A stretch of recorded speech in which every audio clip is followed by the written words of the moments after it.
Hoje falar da nossa Parashá Bereshit, estamos recomeçando o ciclo do nosso ano, Baruch Hashem. É interessante que na festa de Simchat Torah, a gente termina a nossa última Parashá, Parashá Vezot Abrahá, e imediatamente a gente já lê a primeira liá, a primeira parte da Parashá Bereshit no mesmo dia. Imediatamente depois que a gente terminou, a gente já começa a Parashá Bereshit. O que isso transmite para a gente? Normalmente, quem termina de ler um livro, ele joga esse livro fora, porque ele vai guardar, ele vai talvez ler de novo quando ele tiver com saudades daqui a 15 anos, daqui a 20 anos. Se ele voltar a ler o mesmo livro, a gente tem aquela sensação que uma hora que você já lê um livro, você não precisa ficar lendo de novo o mesmo livro. Mas a Torá não é igual aos outros livros. O nome Torá é de Torat Chaim, é um manual de instruções de como a gente viver a nossa vida. Então, todo ano a gente termina de ler a Torá, o último livro, a última Parashá, e imediatamente a gente já recomeça por dois motivos principais. Primeiro, o amor que a gente tem pela Torá e por todos os conhecimentos. Todo ano a gente vai escutando, tem ideias de como viver a vida que a gente aprende da Torá, a gente acaba deixando guardado lá na gavetinha da Parashat Shavua, e todo ano a gente vai abrir de novo essa gaveta e vamos estudar de novo, vamos relembrar, porque são ensinamentos de como viver a vida. Não é só histórias bonitinhas, a gente vai falar um pouquinho sobre isso na aula hoje, mas a Torá é instruções de como a gente deve viver a nossa vida, Bezrat Hashem. Então, a Parashá Bereshit, ela começa falando sobre a criação do universo. A verdade é que a gente esperaria, né? A gente gostaria de saber de todos os detalhes, como Deus criou o mundo. Investiram milhões, bilhões de dólares naquele acelerador de partículas para saber o que aconteceu milionésimos de segundos depois do Big Bang. A gente está sempre querendo saber dos segredos da criação, mas talvez no começo da Parashá Bereshit a gente acaba se decepcionando um pouco, porque tudo que a Torá ela fala sobre a criação do mundo são 31 psukim, 31 versículos, é um único capítulo da Torá. O Sefer Bereshit, ele tem 50 capítulos, um único capítulo aqui do Sefer Bereshit inteiro, ele é dedicado para falar sobre a criação do mundo. Então, daqui a gente já tem um ensinamento muito grande, muito profundo, que aonde a gente deve colocar os nossos esforços, o que a gente deve se esforçar para aprender. A palavra que começa a Torá é a palavra Bereshit, é a letra Beit, e a letra Beit ela é escrita no próprio Sefer Torá com uma letra um pouco maior do que as outras letras. Algumas poucas letras em toda a Torá, elas são escritas um pouco maior ou um pouco menor que as outras letras, e com certeza, quando isso acontece, é para chamar a atenção de alguma coisa importante. Um ponto muito importante da letra Beit, ela é num formato que ela está aberta daqui para frente, mas ela está fechada daqui para trás. Então, significa que a gente tem que estar preocupado com o que vai acontecer da Torá para frente, não ficar investindo nos mistérios do que era antes. A Torá ela vem ensinar para a gente como viver a nossa vida, e esses segredos do que aconteceu antes e como era, isso a gente acaba gastando muito tempo e isso não acrescenta nada. Então é interessante, eu escutei uma vez, estava escutando uma aula sobre os gastos que a NASA ela acaba fazendo para descobrir se tem vida em Marte, se tem vida na Lua, e se tem água, e procuram e manda sonda espacial, já estão preparando a primeira missão que vai mandar o homem lá para Marte, para procurar, para começar a colonizar Marte.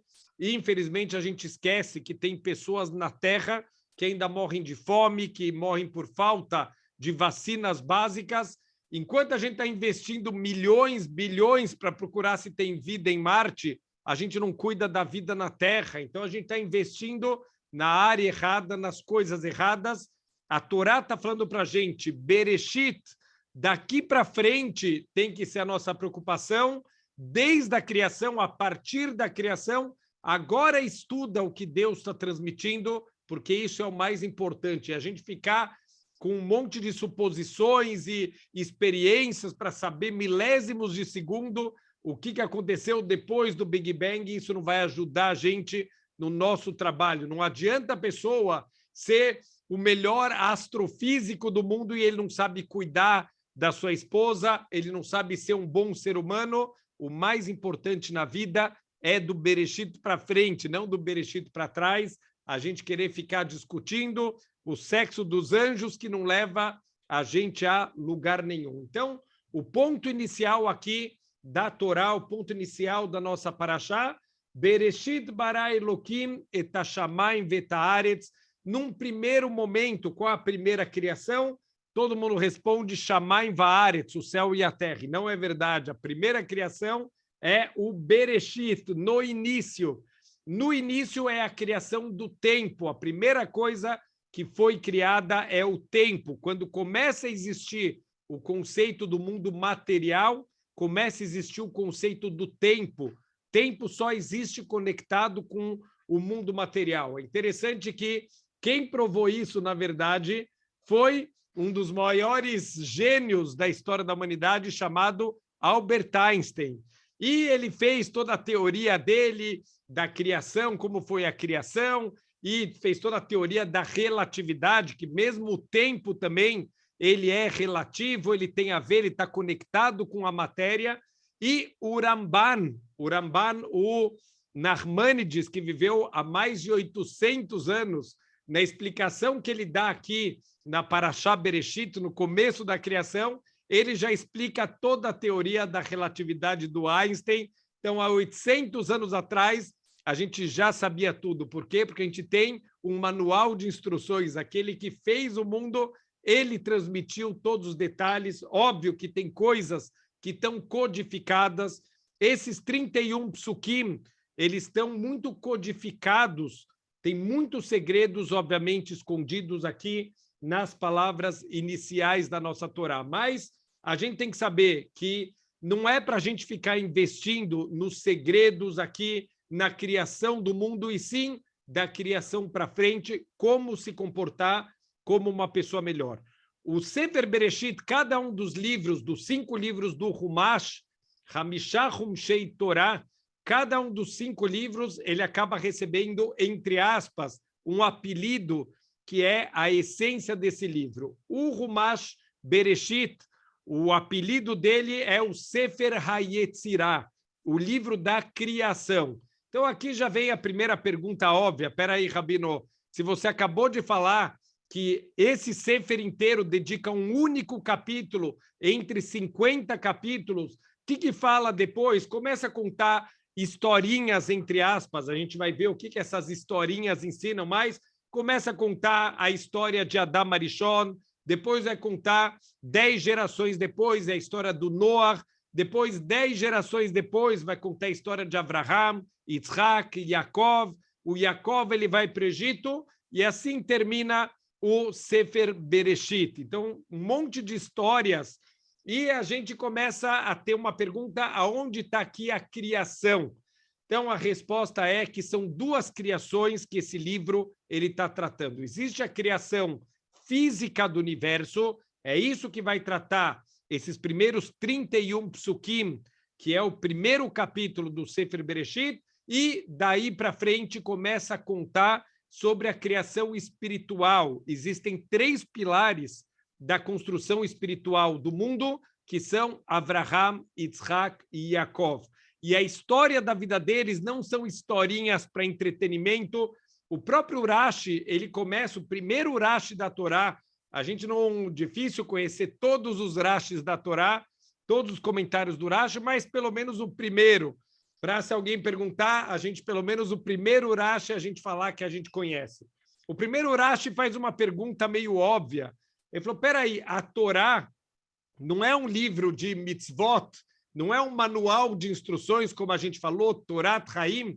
Então, a Torá deveria começar no Sefer Shemot, porque no Sefer Shemot, na Parashá Bo, não é nem a primeira Parashá do Sefer Shemot, ele vai ser o livro onde vai trazer a primeira mitzvah da Torá. Então, a primeira mitzvah, a mitzvah de Kiddush HaChodesh, da santificação do novo mês, essa é a primeira mitzvah que foi entregue para o povo judeu. A verdade é que o Sefer Bereshit, ele traz 3 mitzvot, mas são mitzvot que não foram entregues para o povo judeu como um povo. A primeira mitzvah, quando chegou o Rosh Chodesh Nissan, 15 dias antes da saída do povo judeu do Egito, foi entregue a primeira mitzvah da Torá. Então, o Rashi pergunta, por que a Torá não começou de lá? Se essa é uma Torá, Torat Haim, instruções de vida, deveria começar na primeira mitzvah da Torá. O Rashi ele traz uma outra explicação para a gente saber que o mundo tem dono. Quem decidiu que a terra de Israel é do povo judeu é Deus, ele que tinha povos lá que Deus tinha dado a terra para eles, ele tirou desses povos e deu para o povo judeu, ele é o dono da terra e ele faz o que ele quiser, com todos os argumentos que tem hoje em dia. Esse Rashi é extremamente atual, tem até a notícia fresca, infelizmente, que a Austrália voltou atrás do reconhecimento de Jerusalém como a capital do povo judeu, então eles voltaram atrás, eles não querem entrar em brigas políticas, como se alguém tivesse alguma dúvida se Jerusalém é a capital do povo judeu, capital eterna, histórica do povo judeu, mas a Torá já, o primeiro Rashi, esse Rashi escrito há quase 1000 anos atrás, mas extremamente atual, falando que Deus, a terra é dele, ele criou o mundo e ele dá terra para quem quiser, e toda a história aqui do Sefer Bereshit veio para mostrar que Deus prometeu a terra de Israel para Abraham, Yitzhak e Yaakov, para a gente não ter dúvida nenhuma quem é o verdadeiro dono da terra. Mais uma outra explicação que os nossos comentaristas trazem para essa pergunta do Rashi é que todas essas historinhas aqui do Sefer Bereshit, Parashá Bereshit começando com uma das histórias talvez mais marcantes, mais importantes da história da humanidade, que é o erro de Adam Arishon, tudo isso são ensinamentos, todo o comportamento da humanidade, o comportamento dos nossos patriarcas, isso não é simplesmente uma historinha de entretenimento, isso são também instruções, também aprendendo com os nossos patriarcas, a gente vai aprender como viver a vida de acordo com a vontade do Criador do mundo, que é isso que a gente veio fazer. Como Adam Arishon, ele tinha o teste dele e ele acabou tropeçando, e olha as consequências, a gente vai entrar um pouquinho sobre isso, mas assim também nós temos o livre-arbítrio e nós estamos aqui no mundo para cumprir a vontade de Hashem, fazer o que é certo. Então, aqui são ensinamentos muito importantes e é isso que a gente vai ver durante todo o Sefer Bereshit, mesmo que não tem, na maioria das parashiot, aqui do Sefer Bereshit, não tem absolutamente nenhuma mitzvah. Vai falar, nessa primeira parashá, vai falar da mitzvah de prurvu, de crescer e multiplicar, a mitzvah da pessoa ter pelo menos um casal de filhos, um menino e uma menina. Depois a gente vai falar também a mitzvah do Gida Nasher, de não comer o nervo ciático. São no total 3 mitzvot só que a gente vai falar aqui nesse Sefer inteiro. Mesmo assim, o comportamento dos nossos patriarcas, isso também é alahá. Isso a gente também aprende muitas coisas na prática. Vou dar um exemplo. Bezrat Hashem, quando a gente chegar nas parashiot de Avraham Avinu, a gente vai ver isso um pouco melhor. A forma que Avraham Avinu recebia os convidados tem ensinamentos de vida, como receber um convidado na tua casa, o que você deve oferecer, como você deve oferecer, o quanto as tuas portas têm que estar abertas para todos os necessitados. Tudo isso são também alahot, também são leis que a gente aprende através da história dos nossos patriarcas. Então, vamos começar a Parashá Bereshit. Parashá começa falando da criação. No primeiro dia, Deus criou a luz e a escuridão. Muita gente já começa aqui se confundindo, achando que essa luz é o dia e a noite. A luz e a escuridão são o dia e a noite. Isso está errado. Qual é a prova que isso está errado? Que o Sol e a Lua e as estrelas foram criados só a partir do quarto dia. Então, com certeza, essa luz que foi criada no primeiro dia não é a luz do dia, isso é a luz que foi criada no quarto dia, não no primeiro dia. Então, o Rashi, ele explica para a gente que essa luz que foi criada no primeiro dia é uma luz espiritual, é uma luz que Deus ele viu que era tão boa essa luz que ele guardou para os tzadikim, ele não queria que os rechaim, os perversos, eles vão poder ter proveito de uma luz tão boa. Deus ele ocultou, ele guardou essa luz e Bezrat Hashem, aqueles que tiverem méritos, eles vão ter o direito a ter esse prazer dessa luz no mundo vindouro. É interessante que, para quem gosta de assuntos de vida após a morte, uma das coisas que se divulga muito, que tem muitos e muitos livros, é pessoas que passaram por experiências de quase morte, pessoas que, Deus nos livre, tiveram acidentes, tiveram problemas que ficaram por algum tempo sem oxigenação do cérebro, ficaram com o coração parado, clinicamente eles foram considerados mortos, mas muitas dessas pessoas, principalmente hoje em dia, pelos avanços da ciência, conseguiram trazer essas pessoas de volta. E começaram, de uma maneira mais séria, de uma maneira mais acadêmica, começaram a cadastrar esse tipo de acontecimento, começaram a realmente escrever os detalhes de pessoas que passaram por experiência de quase morte e começaram a perceber que as pessoas descreviam muitas coisas em comum. Por exemplo, as pessoas descrevem que elas saem aqui do mundo, primeiro elas conseguem ver o corpo delas, elas estão flutuando sobre a sala aonde eles estão, eles conseguem ver o corpo em cima de uma maca, em cima de uma cama, e depois elas descrevem um túnel escuro que chega numa fonte de luz, e essa fonte de luz, todas as pessoas que passaram por isso descrevem que é uma experiência extremamente prazerosa. Eu conheço algumas pessoas que me contaram de experiências de quase morte que elas passaram na vida e todas elas falam que é uma experiência tão incrível que, na maioria das vezes, as pessoas não queriam voltar mais. É uma experiência tão prazerosa que a pessoa queria ficar naquela luz, mas que eles entenderam por algum motivo ou que foram forçados a voltar aqui para o mundo material. Então, essa luz, com certeza, é uma luz espiritual. As pessoas contam que é uma luz muito forte, mas que não cega.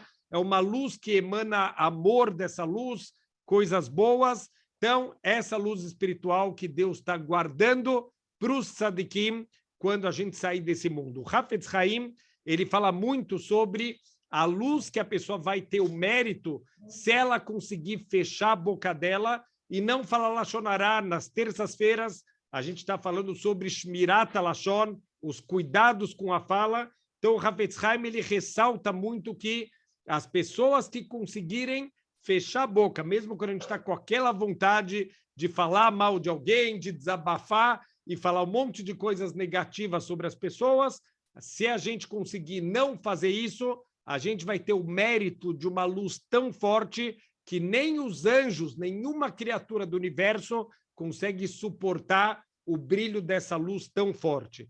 Então, essa é a luz que foi criada no primeiro dia, a luz e a escuridão. No segundo dia, Deus separou as águas de baixo e as águas de cima. Deus ele criou o firmamento. O que quer dizer que Deus criou o firmamento? Esse é um dos grandes segredos da criação do mundo. Existe um firmamento, como o nome em português já fala, raquia, firmamento, é alguma coisa rígida que foi usado para separar as águas de baixo e as águas de cima. E tem aqui um midrash muito interessante, que as águas de baixo começaram a reclamar com Deus, mas Deus não está justo. Por que as águas de cima vão ficar mais próximas de você e a gente aqui embaixo vai ficar distante? Então Deus, para trazer um consolo aqui para as águas de baixo, falou, olha, não tem problema, uma vez por ano, acabamos de passar agora a festa de Sukkot, um dos serviços que tem na festa de Sukkot é chamado de Nisur Hamaim. a gente vertia água no altar. Durante todos os dias do ano, quando era oferecido um corban nos sacrifícios, era vertido vinho no altar, existe um copo fixo lá no altar de sacrifícios, então, junto com a oferenda do animal, era vertido também um pouco de vinho, e durante essa semana de Sukkot, também era acrescentado esse Nissur Hamaim, se vertia água junto com o vinho durante a oferenda dos korbanot. Então, Deus tentou consolar as águas de baixo, falou, olha, vocês vão ser oferecidas por uma semana, e o korban, como o nome já diz, de karov, é uma forma de aproximar o material do espiritual, aproximar a gente do Criador do mundo, vocês vão estar se conectando comigo. Fala o Midrash que as águas de baixo não aceitaram, falou, mas só isso, Hashem, a gente quer mais do que uma semana. Então Hashem falou, tá bom, então das águas de baixo, principalmente a gente está falando dos mares, que é o grande volume das águas de baixo, se concentra principalmente na água do mar, nas águas salgadas.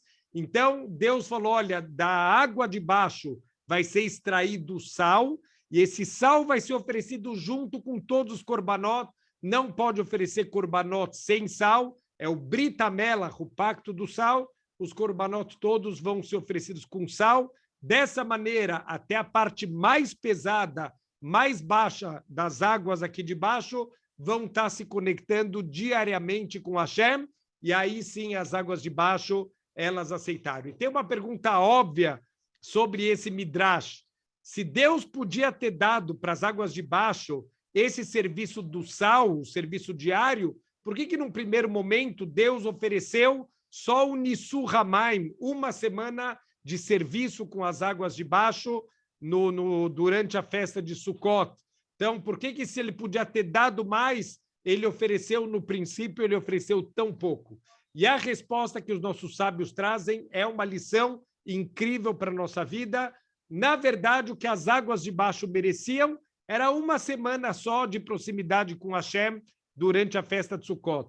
Mas como eles reclamaram, como as águas de baixo pediram mais, quando a gente pede mais espiritualidade, Deus dá até mais do que a gente mereceria. Quando a gente mostra para Deus de verdade, eu quero crescer, eu quero mais do que isso, Deus ele manda para a gente até mais do que a gente mereceria. O que eles mereceriam é uma semana, como Deus viu que as águas de baixo querem mais, Deus deu para as águas de baixo, então, essa conexão diária com o mundo espiritual. Só que tem um detalhe interessante, aqui na separação das águas de baixo e as águas de cima, todos os dias da criação está escrito Vayar Hashem Kitov, Vayar Elohim Kitov. Deus viu que era bom, mas aqui no segundo dia da criação não está escrito e viu Deus que era bom. Por quê? Porque aqui teve uma divisão e Deus não quer divisões. Deus ele criou o mundo para que a gente faça união, para que a gente se junte, para que a gente se ajude. Não, Deus não gosta de divisões, mas espera aí, se não tivesse essa separação das águas de baixo às águas de cima, não dá para ter vida no mundo. Mesmo assim, mesmo que não dá para ter vida no mundo, não ia ter a terra firme se não separasse um pouco das águas e fosse levado para as águas de cima, não vai ter vida aqui na terra. Mesmo assim, Deus quer deixar claro para a gente que se não tem união, não é bom. Não está escrito Vayar Elohim Kitov, Deus viu que era bom, porque toda divisão, por mais que é necessária, ela é dolorosa e ela é negativa. Terceiro dia, Deus separou as águas e a terra firme, como a gente falou, e Deus criou os vegetais, toda a vegetação foi criado no terceiro dia. Mas, se a gente prestar atenção aqui nos detalhes da criação, só depois da criação de Adam Arishon, está escrito que nasceram as árvores, que nasceu toda a vegetação. Então, por que a vegetação foi criada no terceiro dia, mas é só no sexto dia, com a criação de Adam Arishon, que a vegetação ela cresceu? Então, está escrito que o potencial da vegetação ela foi criada no terceiro dia, mas quando Adão foi criado, ele percebeu que a vegetação não está crescendo. Então, ele falou, está faltando alguma coisa, e ele entendeu que ele tem que rezar pelas chuvas. Quando ele começou a rezar pelas chuvas, aí sim Deus mandou chuva para o mundo e a vegetação começou a crescer. O Ravol Bezeher Tzadik Livrahá, ele faz uma pergunta óbvia. Espera aí, se Adão não tivesse rezado, então, o mundo não ia existir. Não dá para existir vida sem a vegetação. Então, o que isso ensina para a gente? E a resposta do Ravolbe, Deus ele quer colocar na natureza do mundo. A vida só existe graças a Tfilá, a nossa reza. Se não tiver reza, não tem vida. A gente tem que pedir as coisas, mesmo o que é necessário para o mundo existir. Se a gente não rezar para Hashem ele não vai mandar. E por que isso? Porque a Tfilá é a nossa conexão com Deus. Deus ele aguarda todos os dias a nossa tefilá, a nossa reza, não só para pedir, para agradecer, para a gente louvar o Criador do mundo, ele fica todos os dias aguardando a nossa tefilá, porque essa é a ponte que conecta o ser humano com o Criador do mundo. No quarto dia, Deus criou o sol, a lua e as estrelas, e tem aqui um detalhe interessante, que está escrito que Deus fez as duas luminárias, a luminária grande, que é o Sol, e a luminária pequena, que é a Lua. Interessante, o Midrash fala que, na verdade, as duas luminárias elas teriam o mesmo tamanho, o mesmo brilho, mas depois que a Lua reclamou, falou, Deus, mas a gente não pode ter aqui dois reis. Como pode ser que dois reis vão estar regendo o mundo? Então Deus falou, Lua, você tem razão, e a Lua foi diminuída. Falou, já que não dá para ter dois reis, então você vai ser diminuída e o rei vai ser, a luminária do dia vai ser o Sol. Mas os nossos sábios fazem uma pergunta muito interessante, por que a Torá ela define aqui a diferença entre o Sol e a Lua como a luminária grande, Gdolá, e a luminária pequena, Ktaná? Deveria falar, olha, a luminária brilhante e não brilhante teria muitos outros adjetivos para a gente separar os dois tipos de luminária. Por que grande e pequeno? Óbvio que, hoje em dia, com todos os avanços da ciência, a gente sabe que o tamanho do Sol é milhares de vezes maior que o tamanho da Lua, mas do ponto de vista da Terra, isso na criação do mundo, os primeiros passos da humanidade, se a gente olha para o céu, o Sol e a Lua têm tamanhos muito semelhantes. Então, por que a Torá ela resolveu diferenciar o Sol e a Lua como a luminária grande e a luminária pequena? Então, o Gaon Mivilna, ele traz um yesod, ele traz aqui um fundamento espiritual, uma forma diferente da gente estudar a Torá. Ele fala aqui, quando você quer entender qual é o significado específico de uma certa palavra, você vai a primeira vez que ela aparece na Torá. E, justamente, o conceito de Gadol e Katan, primeira vez que aparece na Torá é aqui nas luminárias. Quando a gente dá uma brachá para um bebê, esse bebê a gente fala para o bebê no Brit Milá, a gente vai dar uma brachá para o bebê e fala a Katan Zé Gadol Yeh. Esse pequeno vai ser grande. Essa é a brachá que a gente tem que dar para um nenê. E, só para fechar a pergunta, Moshe Rabbeinu, quando está escrito que o Moshe ele foi amamentado pela própria mãe, não vamos entrar tanto aqui na história dele, mas depois disso, quando ele cresceu, ele foi levado para Bátia, a filha do Paró, e foi criado dentro do palácio. Então está escrito no Passuco que o Moshe cresceu, e o próximo Passuco está escrito, e Moshe cresceu, de novo. 2 versículos, um atrás do outro, está falando que Moshe cresceu. E o contrário, o Midrash fala que o faraó ele era pequeno. Então, tem gente que entende que literalmente ele era uma pessoa de estatura muito baixa, mas tem explicações aqui mais profundas. O conceito, a diferença do Sol e da Lua, Katan e Gadol, na verdade, não tem a ver com o tamanho físico. Gadol, grande, é alguém que faz bondade. Então, o Sol, por que ele é chamado de grande? Porque ele dá a luz dele, ele dá o calor dele, ele está doando para os outros, ele é chamado de Gadol. A Lua, ao contrário, a Lua não tem luz própria, ela recebe a luz. Então, quem só recebe as coisas é chamado de katana, alguém que é egoísta, egocêntrico, que só pensa nele mesmo, só quer pegar o que é dos outros. Isso é katana, é alguém pequeno. Gadol é alguém que faz bondade, que pensa nos outros, que se importa com os outros. É essa brachá que eu estou dando para o nenê no Brit Milá.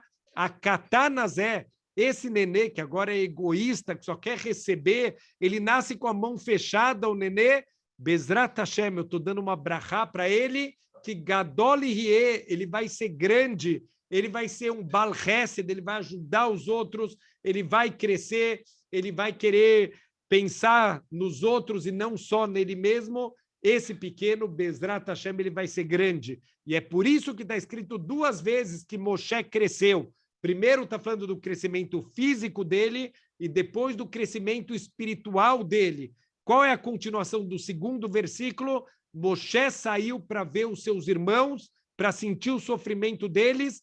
Esse é o crescimento. Agora, Moshe virou Gadol. O faraó, ao contrário, o faraó é chamado de Katan. Ele é egoísta, ele não se importa com os sofrimentos do povo dele, ele pensa só nos problemas dele, nas dificuldades dele. A primeira praga não atingiu a casa do faraó, então ele não se importou. O povo dele está sem água, está sofrendo, ele não está nem aí.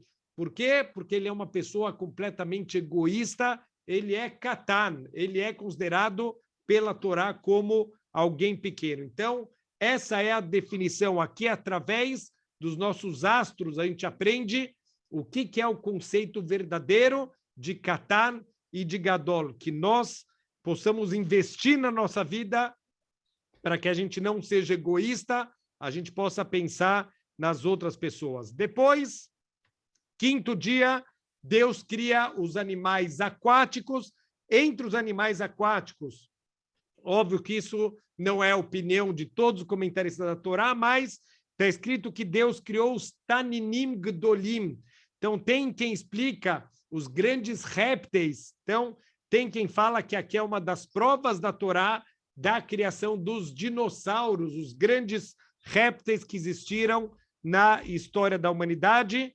E no 6º dia, finalmente, Deus ele cria os animais que vivem na terra e a cereja do bolo, na verdade, o motivo de toda a criação do mundo, que é a criação de Adam Arishon. Então, Adam, ele foi criado no 6º dia, com tudo pronto já. Deus, ele quis dar para Adam Arishon o mundo todo pronto, com tudo o que ele precisasse aqui no mundo.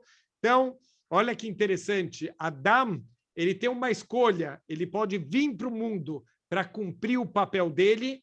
Se ele fizer isso, Deus fala, olha, esse mundo inteiro foi criado para você, eu te criei, depois de tudo, para que tudo tivesse pronto, para você poder usar para o teu trabalho espiritual. Mas se Deus nos livre, o ser humano, ele não fizer o seu trabalho da forma como tem que ser feito, Deus, ele lembra para a gente, olha, não esquece que até as baratas foram criadas antes de você.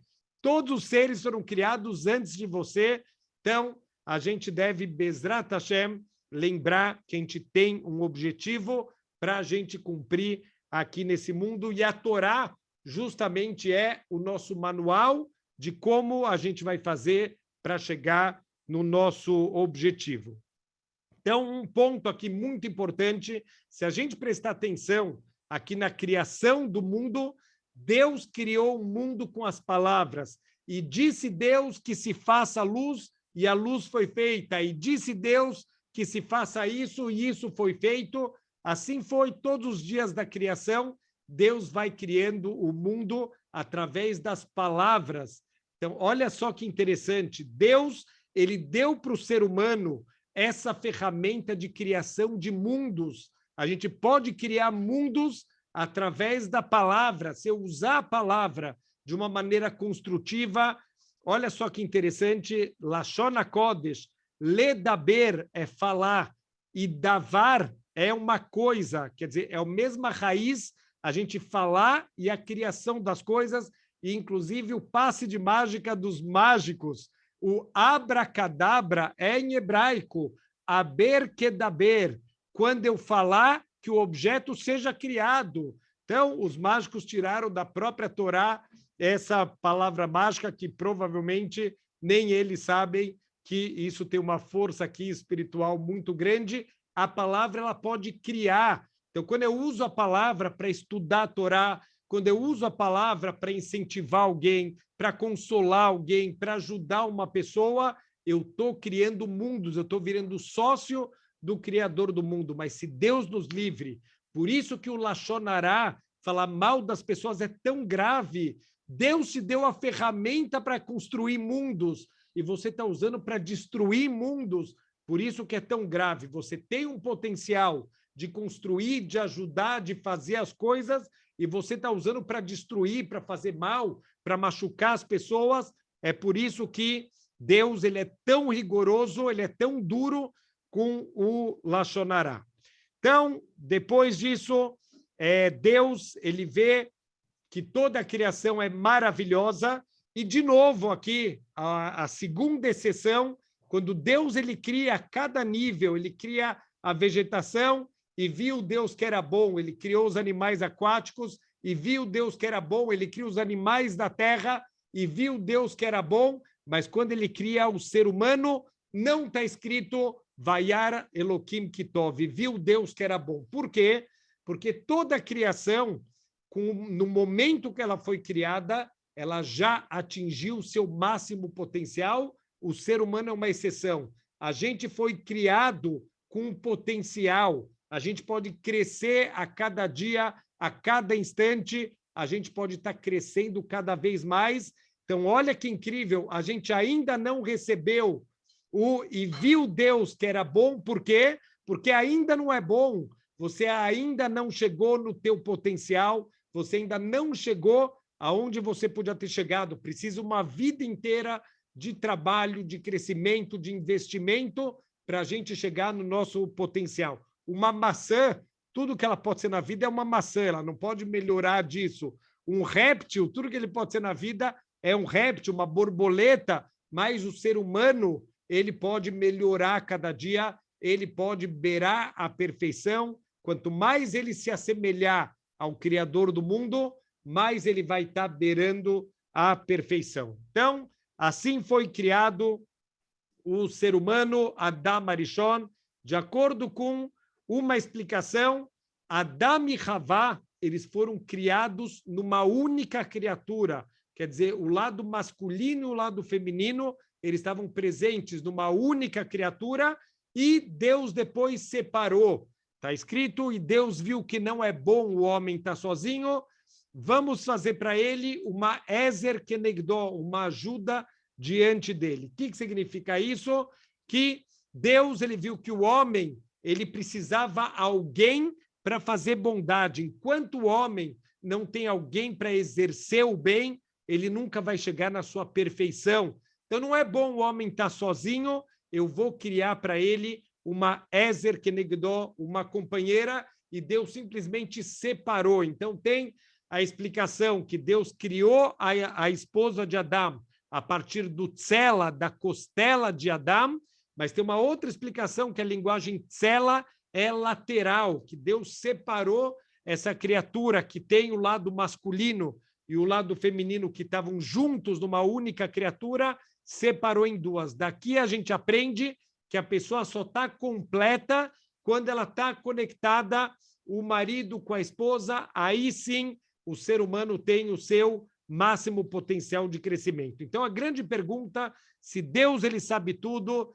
Deus já sabe o futuro, se ele sabe que não é bom o homem estar sozinho, por que ele criou junto para separar? Ele já deveria ter criado separado o homem e a sua esposa. Por que ele criou primeiro junto, viu que não estava bom e separou? Então, a resposta é, quando Deus ele cria Havá, quer dizer, ele separa Adam e Havá, o que ele dá a ordem para eles? Que agora vocês vão se casar e vocês vão voltar a se conectar para voltar a ser uma única criatura. Juntos, vocês devem voltar a ser um só. Mas como que a gente ia saber qual é o nível que a gente deveria chegar de união entre o marido e a esposa. Então, olha que incrível, quando a gente compra um quebra-cabeça, a gente não sabe como montar. O máximo que a gente consegue é fazer aquela bordinha do quebra-cabeça, mas para montar o quebra-cabeça, a única maneira que a gente tem de montar, na caixa do brinquedo, o que vem? Uma foto do quebra-cabeça, como ele deve parecer quando ele estiver montado. E eu vou olhando para a figura e eu vou pegando aqui, peça por peça, e vou montando. A mesma coisa Deus quis fazer na criação. Primeiro ele criou o homem e a mulher juntos, para já na alma do ser humano já está gravado a união do homem e da mulher. Agora ele pode separar os dois e a gente já sabe, no fundo da nossa alma, a gente já sabe qual é o nível de conexão que o marido e a esposa eles devem criar entre eles para voltarem a ser uma única alma como eles eram no momento da nossa criação.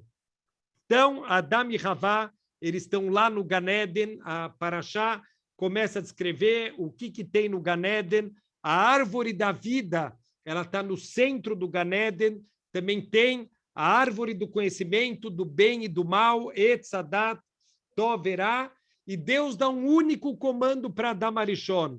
Não pode comer, você pode comer de todas as frutas que tem no Gan Eden, menos uma fruta, não pode comer essa fruta da árvore do conhecimento do bem e do mal. Aqui tem uma pergunta óbvia.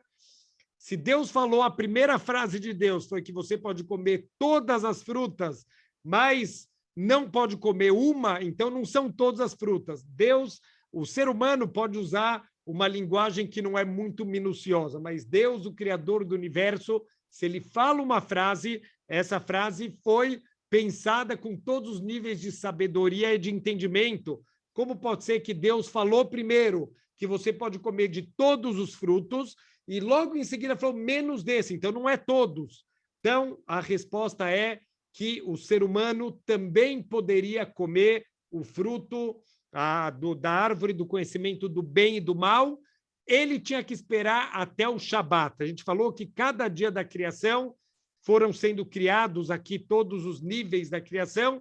O Adão foi criado na véspera do Shabat. Se ele tivesse esperado até o Shabat, ele teria a permissão de comer o fruto do conhecimento do bem e do mal. Então, isso explica um detalhe muito interessante. Os Sfaradim, eles têm o costume no Kiddush, quando está sendo feito o Kiddush, eles falam Lechaim. Por que eles falam Lechaim, para a vida? Uma das explicações é que justamente a uva era o fruto da árvore do conhecimento do bem e do mal. Então, a primeira vez que Adão ele comeu essa fruta, isso trouxe morte para o mundo. Deus avisou, se você comer do fruto da árvore do bem e do mal, você vai morrer. Não que você vai morrer imediatamente, você vai trazer morte para o mundo. Se você comer dessa fruta, você vai trazer morte para o mundo. E o Adão, se ele tivesse esperado até o Shabat, o que ele ia fazer no Shabat? Ele ia fazer o Kiddush. No Kiddush do Shabat, ele ia beber do fruto aqui da árvore do conhecimento do bem e do mal.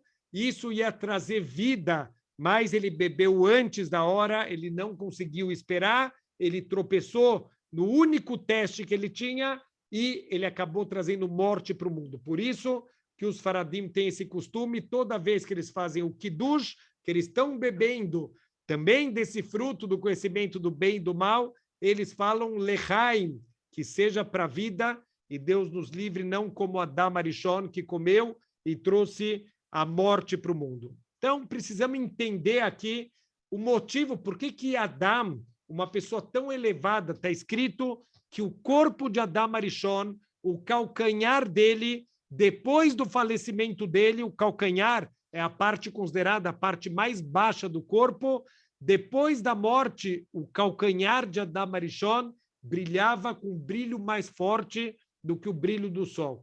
Como pode ser que uma pessoa tão grande, espiritualmente e fisicamente, a pessoa mais perfeita que foi criada, como ele caiu num erro tão infantil? Se a gente falasse para uma criança, olha, não pode comer isso, muitas crianças passariam no teste e não comeriam. Como que Adam Arishon, ele acabou tropeçando? Uma das explicações, óbvio que isso tem muitas explicações possíveis, mas uma explicação que os nossos sábios trazem, e isso é importantíssimo para a nossa vida. De novo, não é historinha de Adam Arishon, não é uma fábula, não é aqui uma parábola só para ilustrar, não. Aqui é uma história que tem instruções de vida. Prestem atenção, qual foi o erro de Adam Arishon?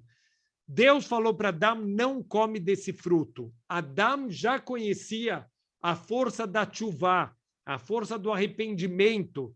Então, está escrito, no lugar onde estão os balei tchuvá, no lugar onde estão as pessoas que voltam, pessoas que estavam afastadas dos caminhos da Torá e voltam para a Torá, nem os tzadikim gmurim, nem as pessoas mais tzadikim, mais justas, elas vão poder chegar nesse nível tão alto. Está escrito que no Olam Habá tem um lugar especial guardado para os balei tchuvá, aqueles que fizeram tchuvá, se afastaram dos maus caminhos e começaram a cumprir Torá e mitzvot. Então, o que o Adam pensou? Olha, verdade que Deus pediu para eu não comer, mas eu vou fazer melhor do que Deus pediu. Eu vou comer, eu vou fazer tchuvá, eu vou me arrepender do meu erro, e aí eu vou chegar num nível mais alto ainda.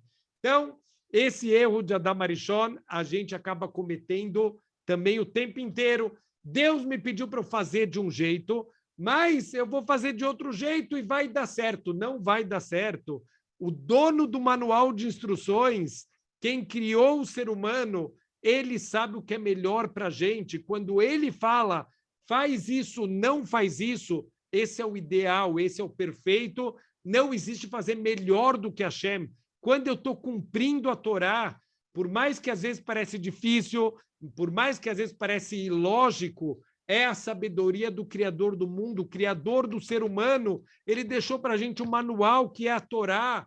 Então, se a gente acha que a gente pode ser mais sábio do que o Criador do mundo, olha, eu vou fazer diferente do que ele pediu e Bezrat Hashem vai dar certo. Não vai dar certo. Adam já provou para a gente. A lógica dele está perfeita, a lógica dele parece maravilhosa, mas não funciona, porque a lógica de Deus é infinita e a lógica do ser humano é limitada. Então, Bezrat Hashem, a gente pode aprender aqui de Adam Arishon, não faz cálculos, cumpre a Torá e vai dar certo. Se não cumprir a Torá, simplesmente a coisa não vai dar certo, e a gente sabe disso na nossa vida particular, que, infelizmente, toda vez que a gente quer inventar alguma coisa nova, normalmente acaba não dando certo. Quando a gente segue conectado com a Torá, Baruch Hashem, a gente vê brachá, a gente vê harmonia, a gente vê a coisa acontecendo da forma que tem que acontecer.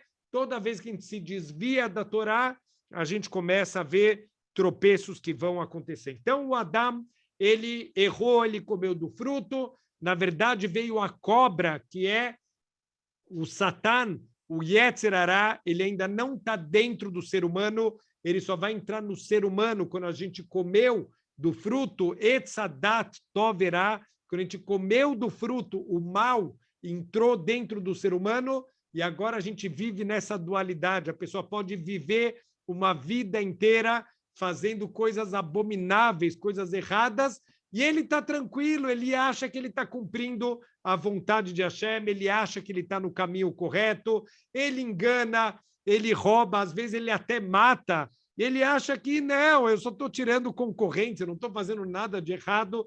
A pessoa consegue viver do jeito que ela quer e ela sempre tem justificativa. Isso é porque o mal entrou dentro do ser humano e se misturou nos nossos pensamentos, e muitas vezes a gente vive de uma maneira completamente equivocada, achando que está vivendo da maneira certa, e isso trouxe escuridão para dentro do ser humano. Olha que incrível, Adam, ele teve 2 filhos, ele se casou com Havá, e ele teve 2 filhos, Caim e Hevel. E a gente sabe, infelizmente, o primeiro assassinato da história da humanidade, Caim se levantou e matou o seu irmão. A gente sabe que ele foi motivado pela inveja, mas olha que incrível a dualidade, como Caim ele vive de uma maneira que não dá para entender.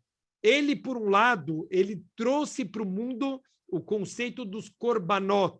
Ele falou, eu vou oferecer para Deus um pouco da minha produção. Então, Caim, ele trabalhava no campo, o Hevel trabalhava com animais, e ele falou, olha, eu vou trazer uma coisa boa aqui para o mundo, eu vou oferecer para Deus uma parte da minha produção agrícola.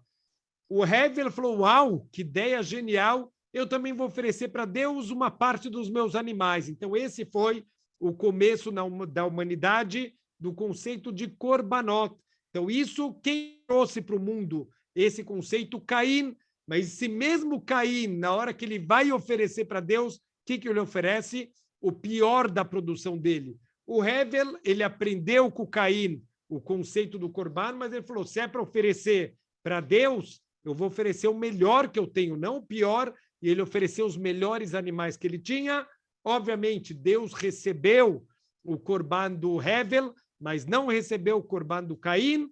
O Caim, ao invés de entender o erro dele, Deus falou para ele, conserta o teu erro, enxerga o que você fez de errado. Está escrito que ele foi discutir com Hevel no campo e ele acabou se levantando e ele matou o seu próprio irmão. Primeiro assassinato da história da humanidade. Então, olha a dualidade que o ser humano pode viver. Ele pode ser a pessoa que traz o conceito de korban para o mundo e, num próximo instante, ele oferece um korban horroroso. Ele pode ser uma pessoa que traz a espiritualidade para o mundo, mas ele assassina o irmão dele para não assumir a culpa, para não assumir a responsabilidade do erro dele. Ao invés de consertar o erro, ele procurou o culpado. Ele falou, se Deus não recebeu o meu korban, certeza que a culpa não é minha. Então, de quem é? Só pode ser do meu irmão. E ele se levanta e mata o irmão dele.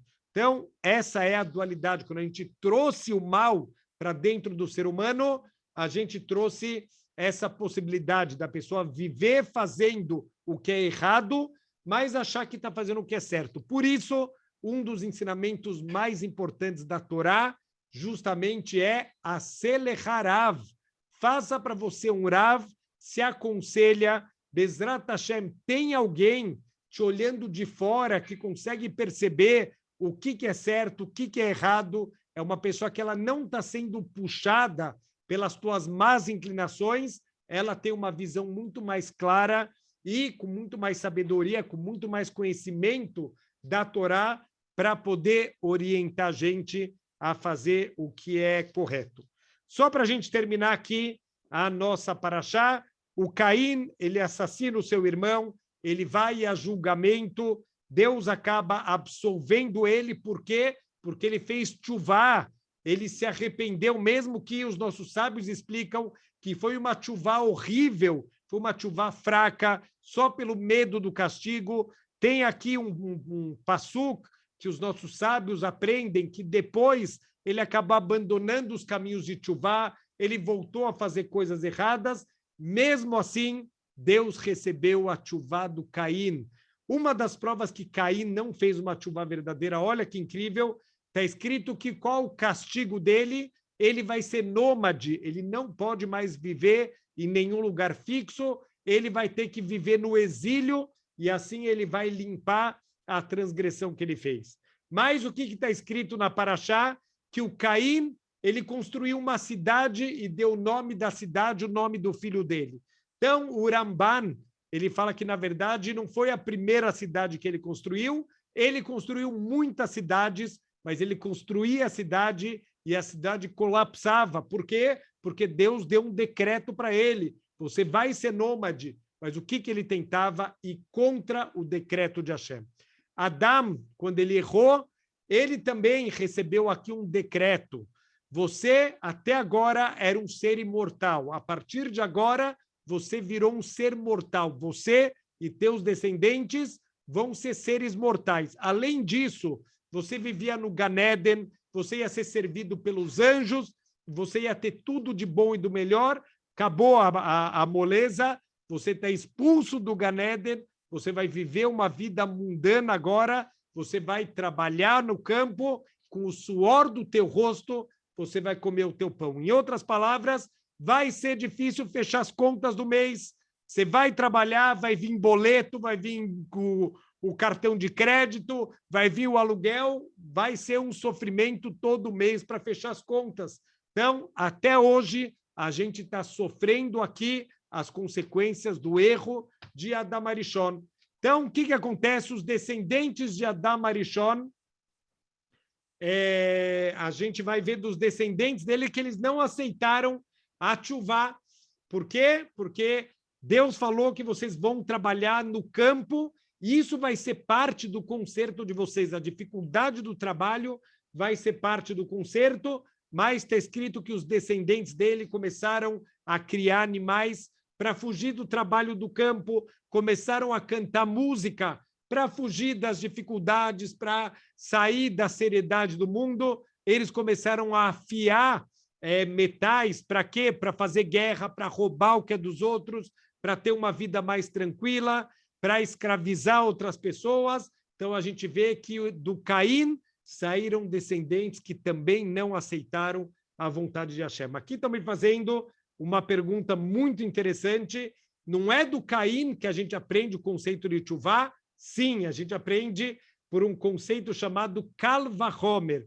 Se a tchuvá do Caim, que foi uma tchuvá tão fraca, uma tchuvá que nem se manteve lá para frente, se Deus já aceitou essa tchuvá, imagina uma tchuvá que é feita com amor, uma tchuvá que é feita de verdade, que a gente muda a nossa vida, que a gente se conecta com Hashem, como essa tchuvá vai ser recebida por Hashem. Então, a gente aprende que mesmo essa tchuvá fraca, ela já funciona, Bezrat Hashem, para a gente levar para a nossa vida.